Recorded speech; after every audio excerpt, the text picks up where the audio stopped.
if we're not playing good in the first half, okay, and we go in at halftime, when I talk to, I'm going to be very calm and reassuring and settle everybody down.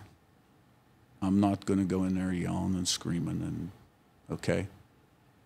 Now, we go in there with a lead, you know, and this and that, say a pretty big lead. I'm going to be on their asses. In what way? Because let down. This is what we want to do. This is who we say we are. So even if you're up by 30 points at halftime, you're going to be...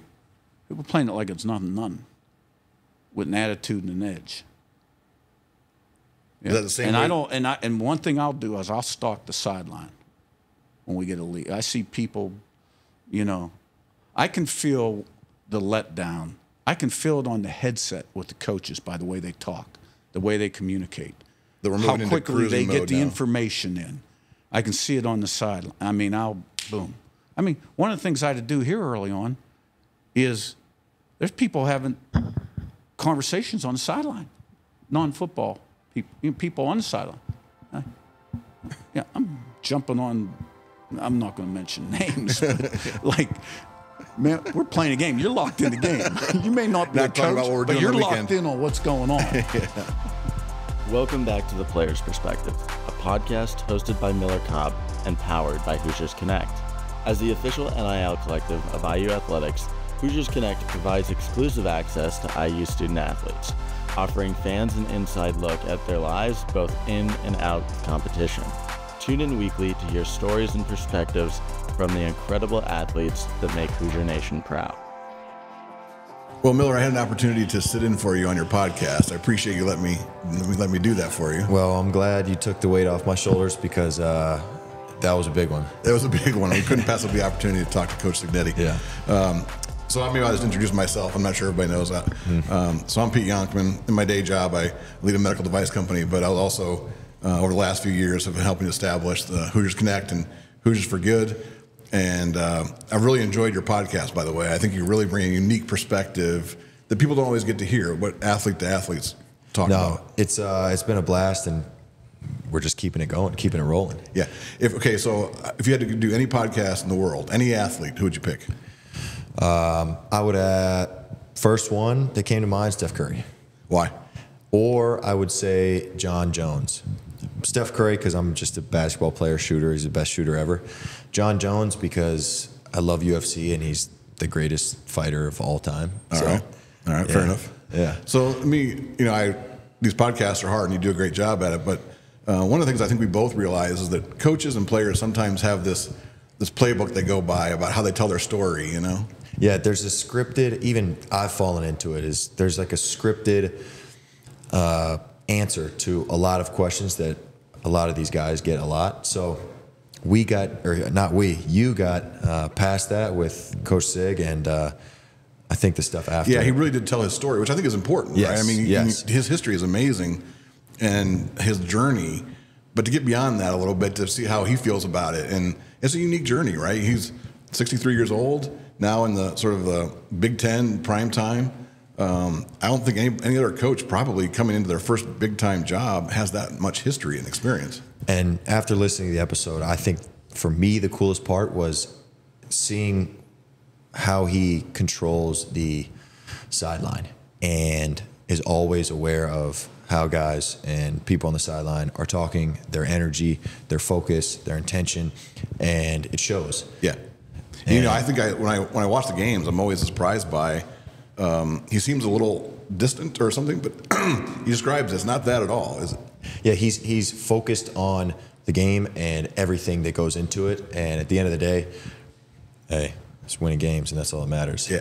The other thing I thought was interesting was just the discussion around changing culture and changing the culture around football. You can't deny, right? I think there's some fact about IU having the most losses in the history of college football. So it's a long history. And he talks about trying to change that culture and how to do it. And I think he's done it in a brilliant way. Yeah, no, it's been an awesome ride. And I think that, you can see the culture shift and you can feel it more than anything. And the energy is there. And you can see it going Yeah. in the right direction. Well, I know people want to get to Coach Cignetti, so let's do that. But anyway, let's want to say thank you for the opportunity to host while you were out. Love what you do on the podcast. I think it's really great, so appreciate that a lot. No, it was a great episode. All right. Thanks a lot. So Coach Curt Cignetti, thank you for coming. Thank you for being on our podcast. It's really an honor to have you. Hey, it's great to have a bye week. You know, you get the team recharged a little bit and got a little extra time. You're not frantically moving from one thing to the next, and gives you the opportunity to do some self-study, opponent study, what's going on in college football, talk to guys like you, who I haven't seen since the summer. It's been a while. Right? Yeah. We just share texts after the game. Yeah. Well, I'm wondering how the fishing's going. Oh, well, we do a lot of fishing for sure.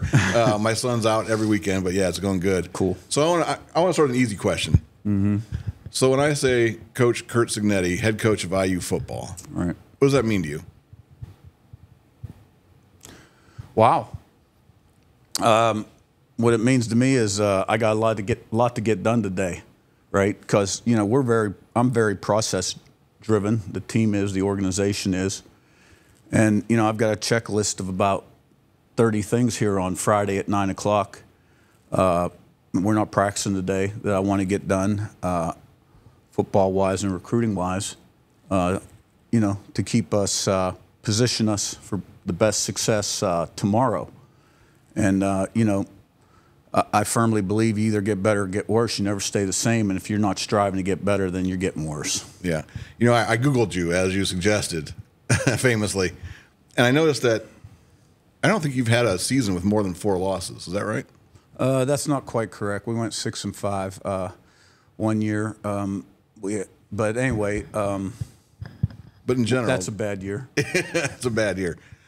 So I want to ask you, to be a head coach of a Big Ten football program, I look at your career, and do you wonder why I'm just asking this way, it took people so long to notice what you were doing? Well, that's part of my story, really.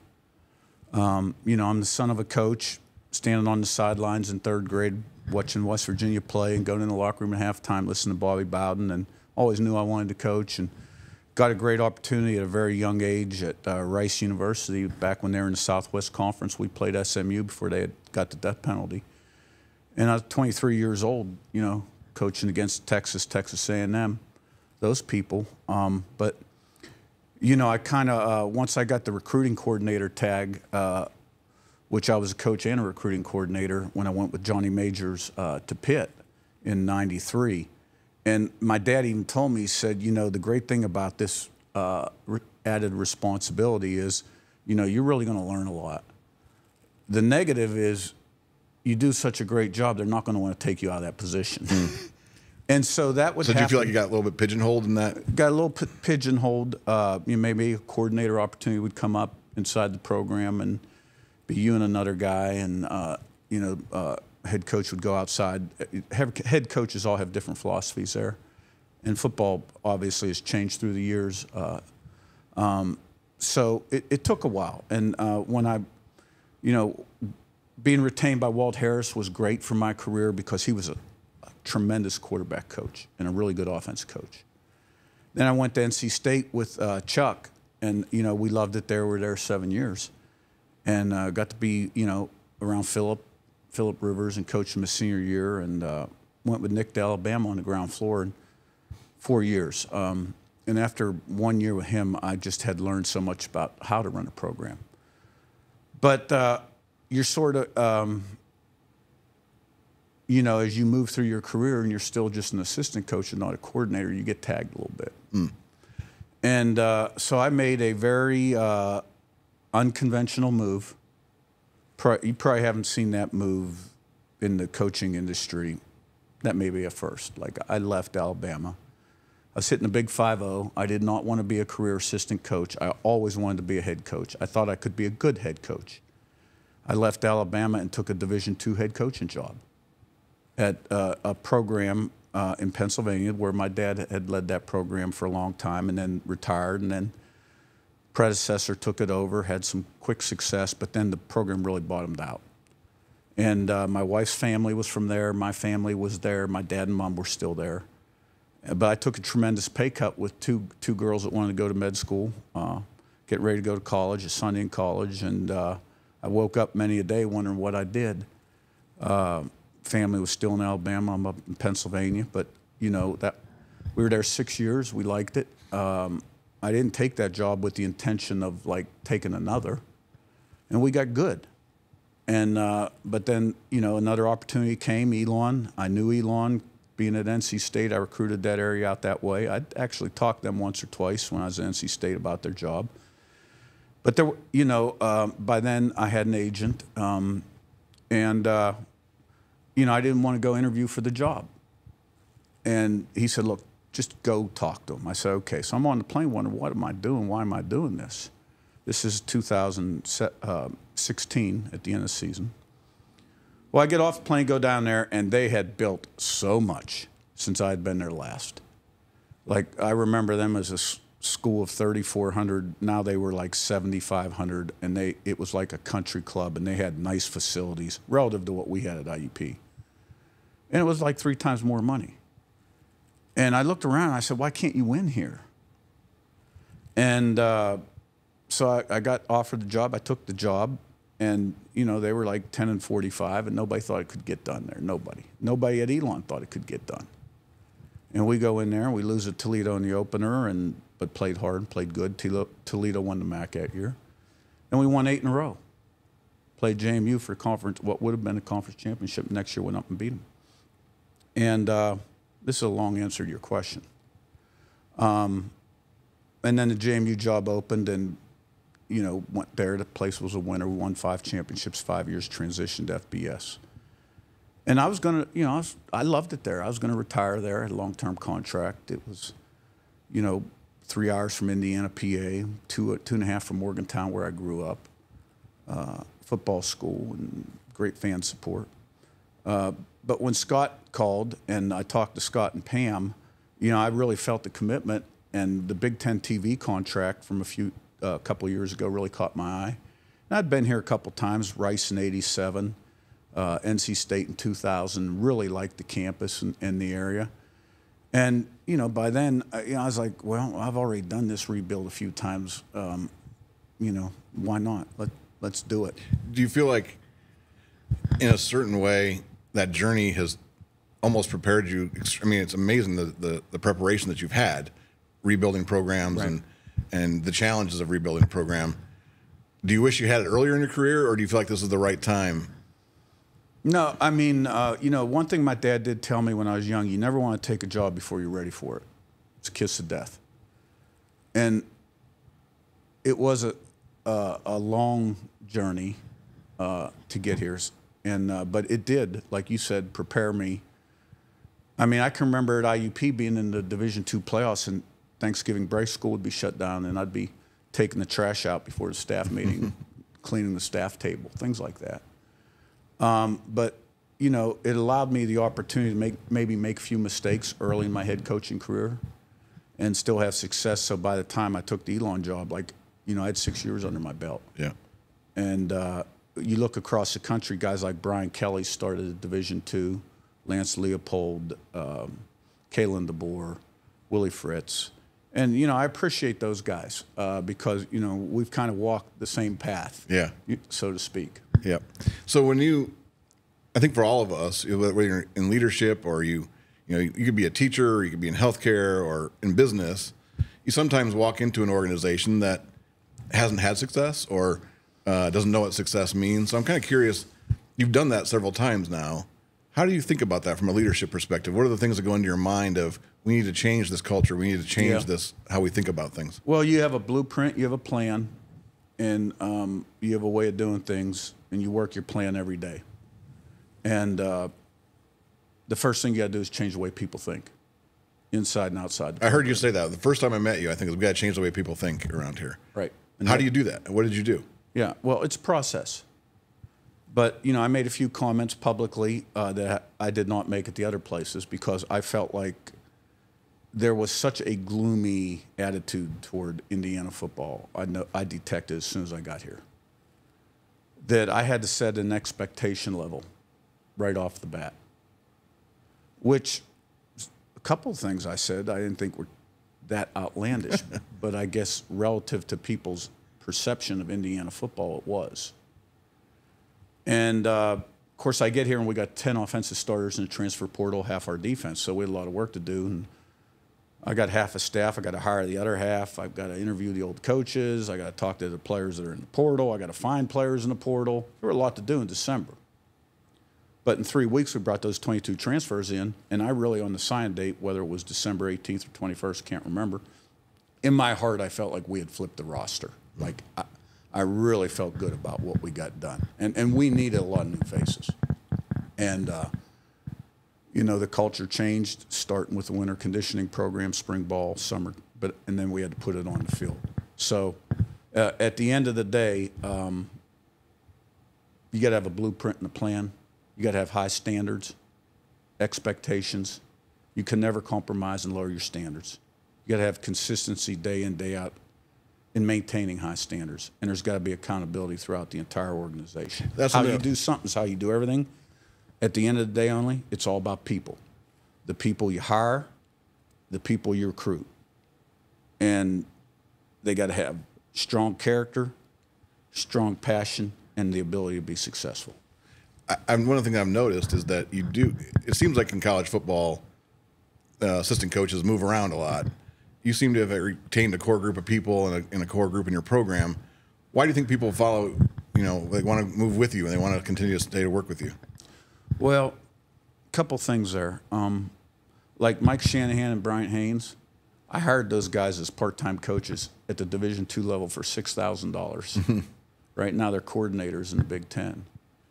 But there's other guys that have been with me 5-6 years, like you said. I try to create an environment where we're efficient.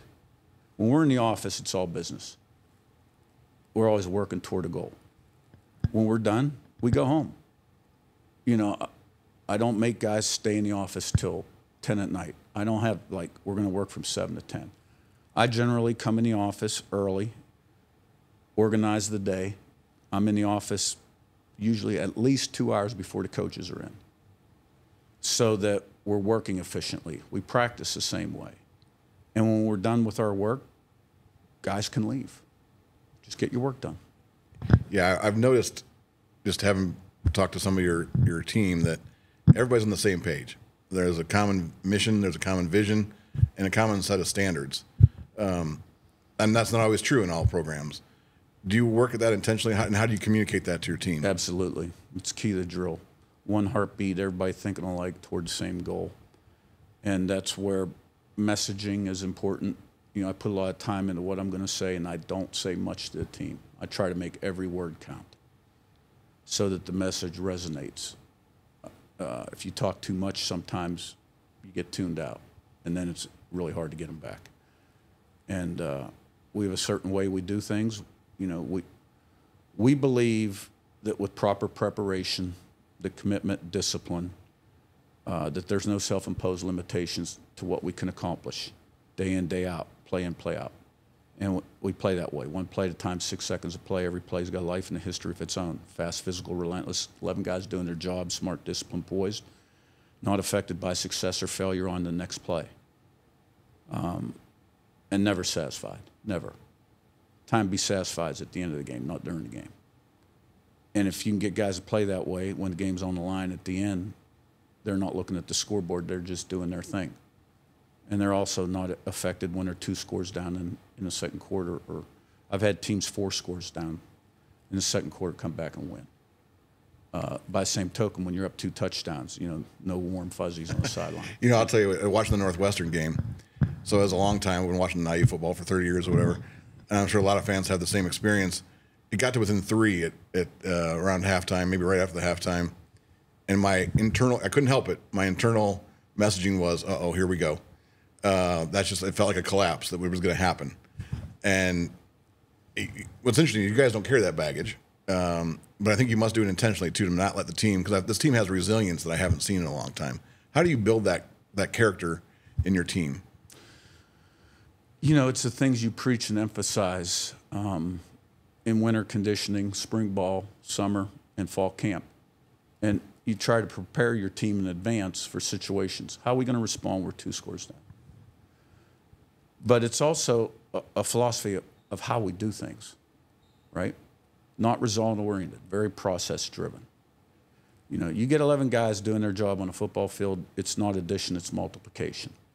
And you got to have an indomitable will, one that cannot be subdued or defeated, and you got to be resilient. And the definition of resiliency is being able to overcome the unexpected. So I have a lot of confidence in our team. We stay in attack mode. We don't look at the scoreboard. We just play ball. And walk me through, you've got a player who maybe doesn't have that resilience, who doesn't have that sort of attitude that you're looking for. How do you change that in an individual level? We've talked about how to change it at a cultural level, but how do you work with an individual player who you think, well, they has potential, but just not right in the head? Well, you got all year long to develop that. You got to do it on a daily basis and make incremental progress. But you got to have the right kind of people too. You know, they either buy in, they buy out. The guys that we bring in they have ability to be successful. They have good foundation of character, attitude, work habits. Teamwork can be moldable. But if a guy's kind of selfish, up and down, inconsistent, poor discipline off the field, maybe has some talent, this isn't the place for him. How did you do that, though? So you talked about the challenges you had in December, right? You got a bunch of people in the portal. You got to go replace a bunch of people. How do you assess that character in a 2-week period or a 3-week period in the days of the portal? A couple things. I really believe when you sit down with someone in that first minute and a half, you form an impression that isn't 100% correct, but you form a pretty strong impression, and then through your conversations and through your research of people, you have a pretty good idea in your conversations of what you're dealing with here. You know, you ask about my route. Yeah, I got a little chip, something to prove. Yeah. You know, I've been underestimated all my life. I like that.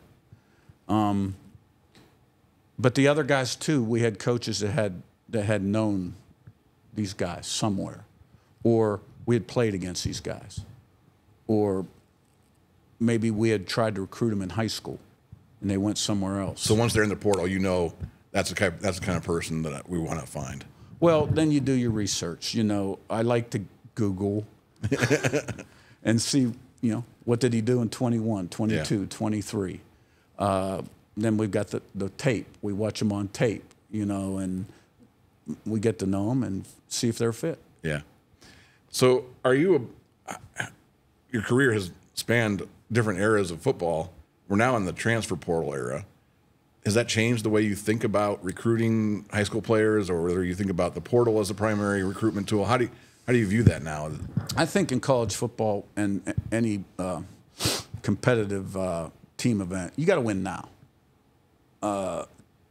This isn't like the old days where you're going to go and build a program and 4 or 5 years later you're going to, yeah, right? Got to win now. And so there's a couple things in play here.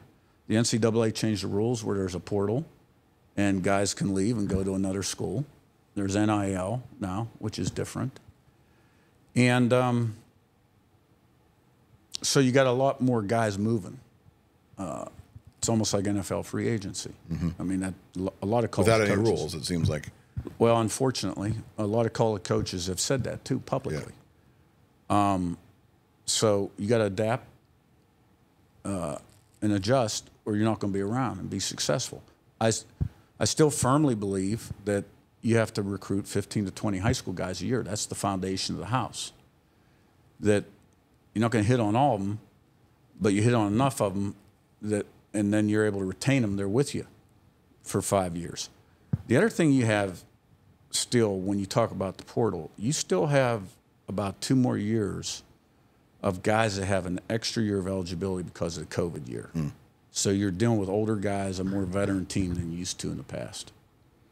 And is it in some sense, you know, those older guys that you've seen what they can do in college football? The high school kids, you don't exactly know how they're going to translate into. So how do you assess that, the difference between that? I noticed you brought in some older players, right? So key positions. Yeah. Oh, well, you always got to fill your needs so you can put the best football team together for that upcoming season, right? Yeah. And that's what the portal really is for, right? To fill your immediate needs or maybe create depth in some areas you need depth. But those guys want to come in and compete for a starting job, right? And they check out your depth chart. They know who they're up against. The high school guys, in general, take a little longer to develop. You know, there are some freshmen that play as freshmen, but it usually takes them a couple years. Yeah. I mean, some of the kids right now in college football are 25 playing against 18-year-old kids. I mean, it's definitely a big difference in maturity and body strength and all that. No question about it, yeah.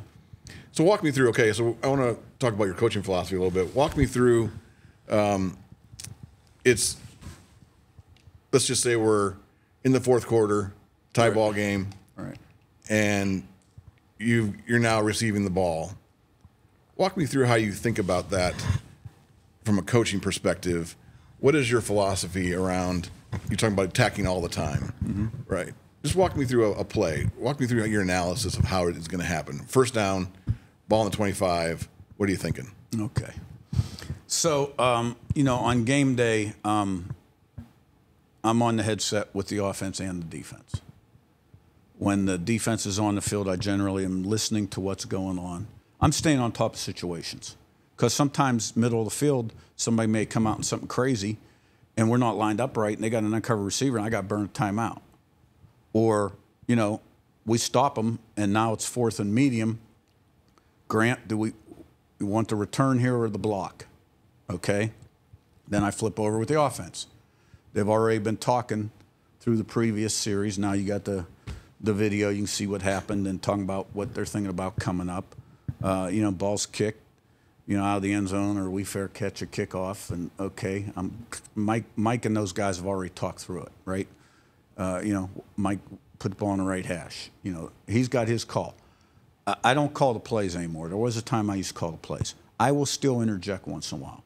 And, you know, this year, honestly, it's just been more like 2 to 3 times a game.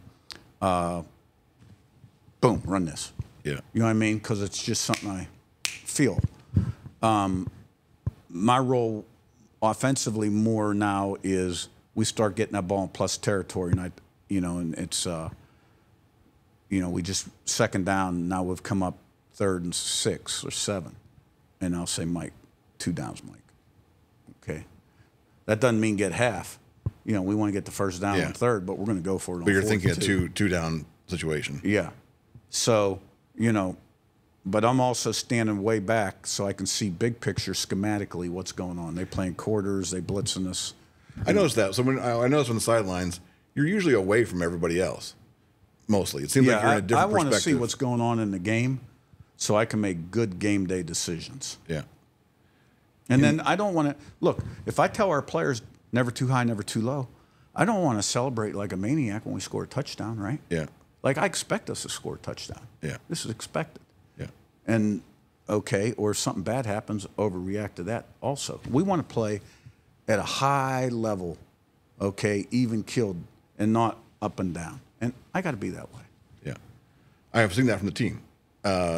In previous years, not. It seems like we'd have an adverse situation and it kind of fold. Sure, like let's just say there's a controversial call by an official, targeting or some reviewable play, and it goes against us. You know, if I react emotionally, and I have in the past, then the team sees that, they're going to react the same way. I got to stay calm. Okay, move on to the next play. I mean, that's what I preach, so that's what I got to be. Is it hard to do that? No, not anymore. Not anymore. Was it earlier in your career? Oh yeah. How would you, if we had a player's coming in from high school or a transfer portal person, and they're talking to the team, how would the team describe you as a coach? All about winning. Organized, structured, all about winning.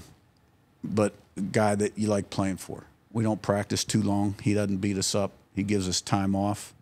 He's going to tell you how it is. And he got a little swag about him, which rubs off on the team. Yeah, it's great. Do you think is that the way you talked about your dad before? Are those lessons you learned from him, watching him coach? And I think he was a little different. Football was a little different back then too. Yeah. Football's changed so much in so many different ways. And then, you know, he ended up settling in at the Division II level, which is a little different than, you know, once you start moving up. There's a lot of things I mean, my dad had the most influence on me than anybody in my life. You know, highly competitive, great leader, led by example, honest, hard worker, organized, tough. He was mentally tough. I mean, that guy was given his last rites twice, and he lived 43 more years. Work out 2 hours every morning religiously. But, you know, like you said earlier, you know, it took you a long time to get this to this point. Yeah. So that has always fueled me and motivated me, you know, to show people. Yep. All right. I want to ask we'll wrap up here in a second, but sort of an interesting question, I think. You're down by 2 touchdowns at halftime. Mm-hmm. Who would you rather have as your quarterback, Peyton Manning or Tom Brady, and why? They both can get it done. I'd take either of them. No. Look, if I go in here's the deal. If we're not playing good in the first half, okay, and we go in at halftime, when I talk I'm going to be very calm and reassuring and settle everybody down. I'm not going to go in there yelling and screaming and, okay? Now, we go in there with a lead, you know, and this and that. Say a pretty big lead. I'm going to be on their asses. In what way? Because let down. This is what we want to do. This is who we say we are. So even if you're up by 30 points at halftime, you're going to be... We're playing it like it's nothing, with an attitude and an edge. Yeah. Is that the same way? And one thing I'll do is I'll stalk the sideline when we get a lead. I see people, you know, I can feel the letdown. I can feel it on the headset with the coaches by the way they talk, the way they communicate, how quickly they get the information in. I can see it on the sideline. I mean, boom. I mean, one of the things I had to do here early on is there's people having conversations on the sideline, non-football people, you know, people on the sideline. Yeah, I'm jumping on. I'm not going to mention names, but like, man, we're playing a game. You're locked in the game. You may not be a coach, but you're locked in on what's going on. Yeah. So you're not going to answer the Tom Brady question or the Peyton Manning. Which one would you rather have? Tom Brady won how many Super Bowls? All right, Tom Brady. We'll take that then. Yeah. I want to maybe last question here, but a lot of fans have asked the question, we're going to build success and he's going to move on. Yeah, right. Right, I've heard that already. Sure. So I'm going to ask a different way. Okay. You've talked about it's taking you a long time to get to this point. And what is it that you want to do for the next 10 years of your life? What is it? Well, I'm 63 years old. Yeah. Now, I'd like to coach a long time. Yeah. And, you know, I feel like I have the energy to do that. And my wife really likes it here a lot. You know, we've been married 35 years. We have 3 highly successful children. It's football and family. I got the same reclining chair. Everybody knows that now. Yeah. You know, that we had the first year we got married. My dad has the exact same chair. We saw that picture like, oh, my God, he has the exact same chair. That's a great chair. It is a great chair. And I like it here a lot. And I really like Scott Dolson and Pam Whitten a lot. And as long as we're committed to being the best we can be, I have everything I need. Now, I also know how quickly things can change. Yeah, right. Right? I mean, you're on top of the mountain one day and at the bottom the next. So, you know, I'm not naive. Yeah. You know what I mean? Yeah. I got to stay humble and hungry. But, you know. So your family's happy. You have the challenge in front of you. Those are the things that are important. That's all I need. That's what you want? That's all I need. Yeah. Okay, final question. If I presented to you a box, and that box is a time machine, it's not a football question. This is sort of a philosophical question. And that box is a time machine that you can go forward in time or you can go backward in time. But you can only pick that setting once. So you can go as many times as you want to forward, as many times as you want to backwards. Well, you can go as many times as you want, yep. But you can forward or backward. But you have to pick the setting. I can only go forward or I can only go backward. Do you want to have a time machine that takes you backwards? or do you want a time machine that takes you forward and see what happens in the future? I want to be right where I'm at right now. I love it. Yeah. I love what I do, and I love where I'm at. All right, great answer. Well, thank you very much. Appreciate you being on the podcast and great conversation. All the best to you and the team. Thanks, Pete. You're the man. Thanks. We hope you loved this episode of Players Perspective.